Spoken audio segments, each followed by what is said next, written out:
Hag Sameach, everybody. I want to share a story with you, a Hasidic story about the Spoiler Zaidi, the great grandfather of Shpole. And his disciples lived in a rural area outside of Shpole, and they'd been suffering for so many years under the yoke of a high-ranking official in Poland's nobility. This nobleman was constantly raising rents on their homes and leases for their businesses.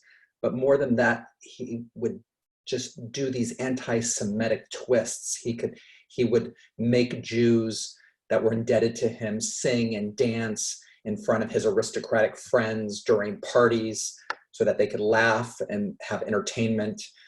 He tried to force them to open their businesses on Shabbat. But the worst thing that he did, was that he forced them that all the buildings that belonged to them had to have a picture of Jesus in them. And, over the years, whenever the Jewish tenants would happen to be in Shpole, they would ask the Rebbe to bless them and pray for relief from this tyrant.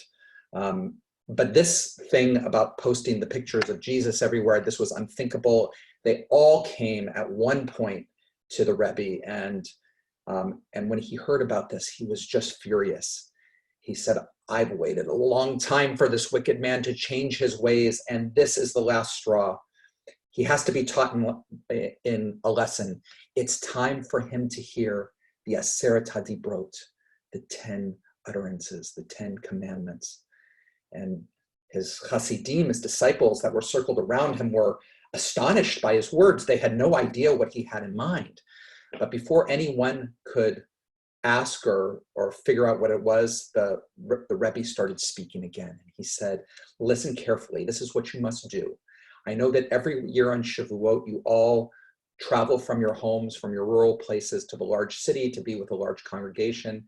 This time, you need to stay in your town, and I want you to gather at the home of the person who has the largest land among you, and gather together for prayers and for Shavuot together.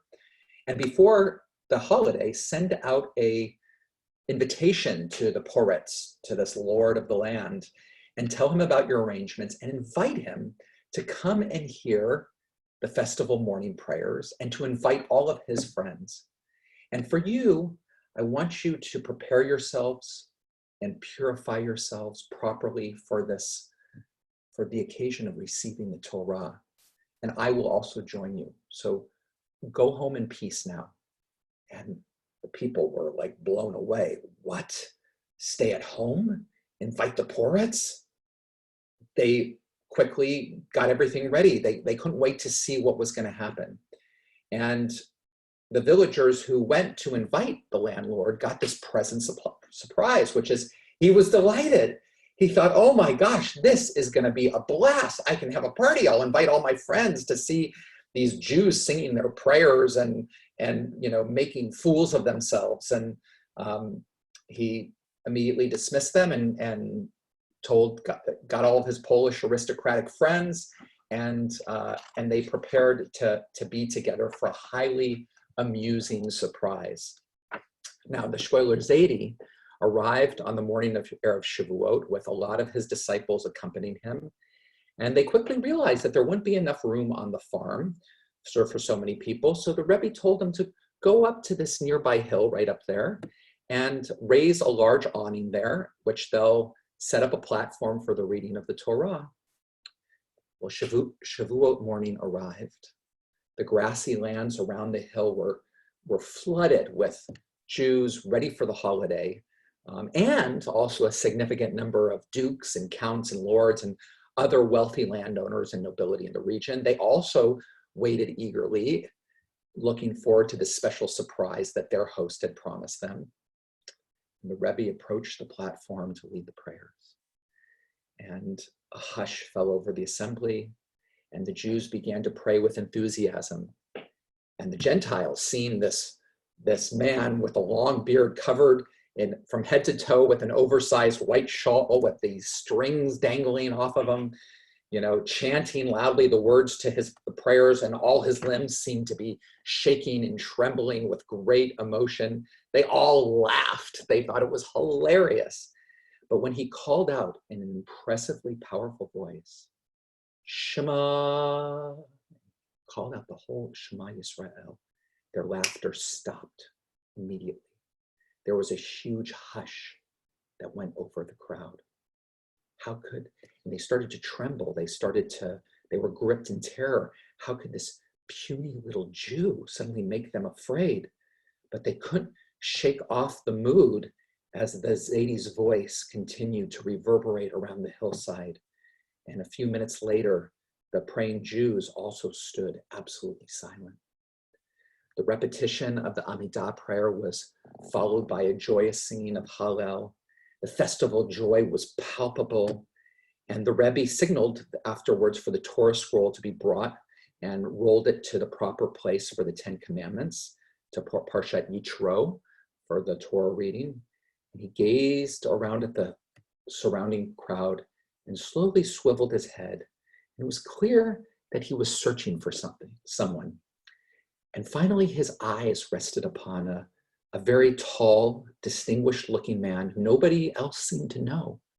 And the Zaydi summoned him to be the Torah reader. Everyone murmured in surprise, but they were soon pleased by his choice. The guest's voice was both musical and powerful. And when he reached the section of the 10 Commandments, the atmosphere altered radically. The sun had been shining brightly, beautiful, clear morning, and suddenly the heavens darkened. A tremendous peals of thunder boomed down. Fright took hold of everyone, and the reader's voice rose in volume, and he said, Ani Adonai Elohechem, I am God who brought you out of Egypt. And a Jew who stood next to the landlord to translate word by word what was saying didn't even have to, because amazingly, the nobleman, though he didn't know a single letter of Hebrew, could understand everything that was being chanted. You shall have no other gods before me. Don't make a statue or an image.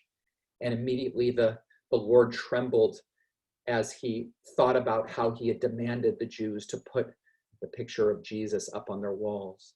And when he heard, remember Shabbat and keep it holy, his knees buckled, his throat constricted. He felt weak in his stomach as he thought about how he would force the Jews to keep their businesses open on Shabbat. His friends were similarly affected. They also heard the commandments directly, as if the holy tongue was their native language. Each one was seized by fear. Their faces were deathly white, and some of them even fainted. After a few moments of what seemed like eternity, the reading drew to a close, and the nobleman recovered somewhat. And in ones and twos, they slipped away, deeply embarrassed. After the festival Musaf and the conclusion of the prayers, the Jews sat down to the traditional dairy meal.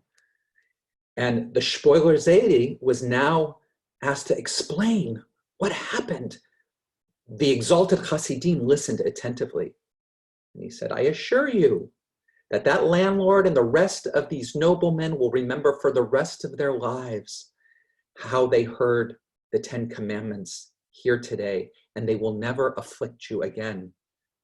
To accomplish that, I was forced to summon Moshe Rabbeinu, Moses, our teacher himself, to come and read the Torah. I had no choice. That man went too far. You have great merit, my friends, to have been here today. The assembled Jews looked at each other in amazement, but there was more to come. You should know that your landlord, the Duke, is not just a regular Gentile. He had in him the spirit of the spark of the soul of Yitro, of Jethro, the priest of Midian, who came to the Jews in the desert before they reached Mount Sinai and acknowledged the existence of God and that Israel is his chosen people. And after the holiday ended, the landlord sent a pair of messengers to the tenant's house to request that the Rebbe come to see him. The tzaddik agreed and went with him to his castle, and the two men spent hours alone talking behind locked doors. The next morning, the Shpoiler Zaidi returned home, and he never told anyone what he had spoken about privately with the Lord. From that day on, the landlord's attitude changed towards the Jewish people dramatically. They were able to live in peace. They could observe Shabbat. They didn't have pressure from the Lord. And not only that, he even made the decision to put up his own money for the construction of a synagogue for the Jews that lived on his land. But he did insist, however, that it be built upon the spot on the hill where the holy rabbi had come to pray. So Chag Sameach, everybody. You know, this story puts forward a vision of the Torah that comes from a mystical midrash that says, when God created the world, he looked into the Torah to create the world. It's almost as if this midrash is saying that the Torah is not just a document that was created after the creation of the world by people, by God, but instead it is actually the blueprint by which the world was created. So that really what learning Torah is about is understanding the deep nature of the world. And this is why, when it was chanted in the story, why the people were so, all of the non-Jewish noblemen who had been anti-Semitically treating the Jews were filled with such fear, because what was open to them was a deeper nature of reality that had been living.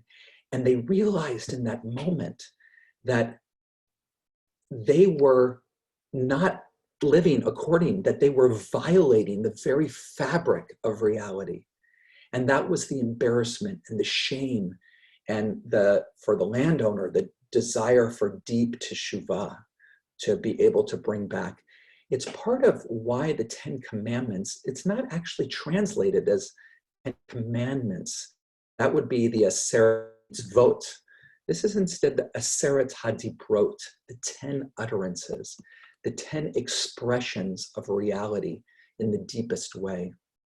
So the questions, my friends, that I want to ask to you is, if the Aseret Hadibrot, the 10 utterances, are statements of God's reality, not just good things to do, what is the nature of your commitment to living according to these utterances? Right? How do you fall short? In what ways can you bring your thoughts and actions in greater harmony with these utterances? Right? There's things like not stealing and not murdering. For many of us, these aren't things we would give a second thought to.